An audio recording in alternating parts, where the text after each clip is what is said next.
Let's look at the S and P atomic orbitals. And we're focusing on these because these are the valence orbitals for most of the elements that we'll encounter in organic chemistry. So let's look at some of the characteristics of these orbitals, starting with the s orbital. Now, s orbitals have a spherical shape. And you may think that's where they get the S from, but it's actually because it has a sharp peak when you're looking at spectroscopy.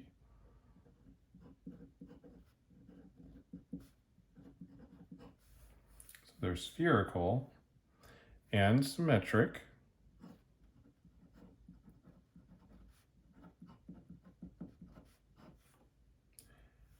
And they're also omnidirectional. There is no particular direction to a sphere.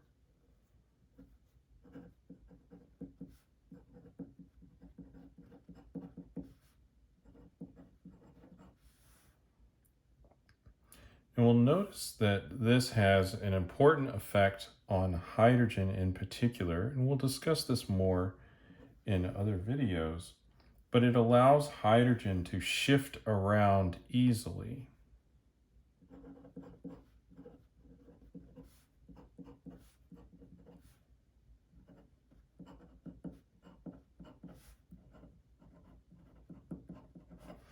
This is because hydrogen uses its 1s orbital, the only one that it has that's in the valence shell, to accomplish bonding. And because it's omnidirectional, it can easily change from bonding in one direction to the other without having to reorient to allow the orbitals to match up because of its omnidirectional character.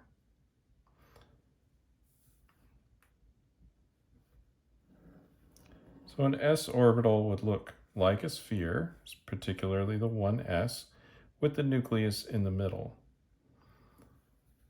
Now we say orbitals primarily because, due to the Heisenberg uncertainty principle, we do not know exactly where the electrons are. Only we have a probability function that establishes where the electrons are most likely to be. And for s electrons, the orbital shape that they adopt is a sphere. Now let's look at p orbitals. P comes from the name principal. That's what the spectroscopists called it. So these are p orbitals. And they have kind of a two-lobed, or some people say a dumbbell shape. So I'm going to draw the three different types of p orbitals, and they're oriented along the coordinate axes. So if we draw the x-axis first, then we will have a p orbital that is in two parts, and it's located along the x-axis. And it has a node, or an area of no electron density, where the nucleus would be. It's actually a nodal plane because this is a three-dimensional object.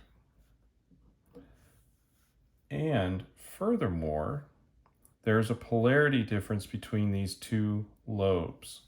So I'm going to shade in one of them to indicate that you can think of this as being a positive portion and that being the negative portion. It's arbitrary, but there is a difference between the two sides of a p orbital. We also have the py orbital. So if I draw the y-axis,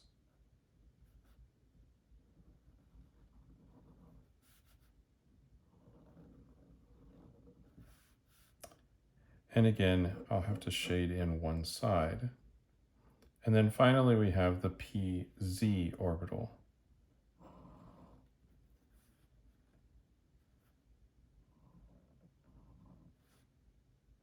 Now, all of these orbitals are the same size, and I'm trying to draw them that way.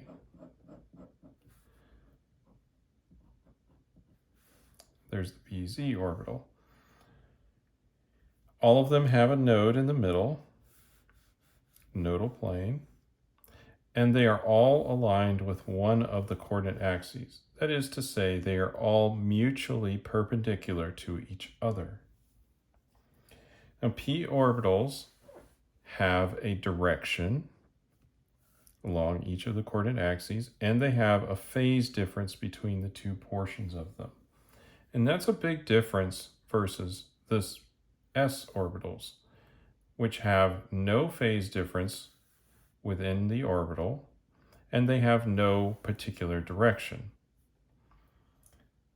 This affects how they bond and interact with other atoms.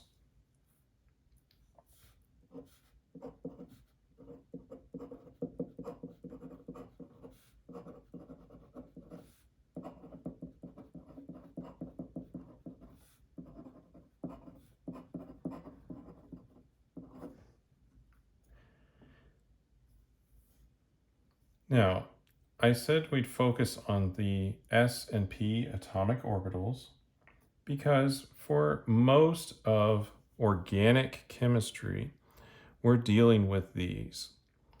You'll note that boron, carbon, nitrogen, oxygen, and fluorine all have their valence shell contained within the 2s and 2p orbitals. And other important atoms for organic chemistry have their valence shells in s and p orbitals as well, such as phosphorus, sulfur, and chloride. These are just in the 3p of those orbitals. And it's useful to note these atomic orbital shapes because it influences the shape of molecules and how they bond to other atoms. So thank you for joining me for this video, and we'll see you in the next one.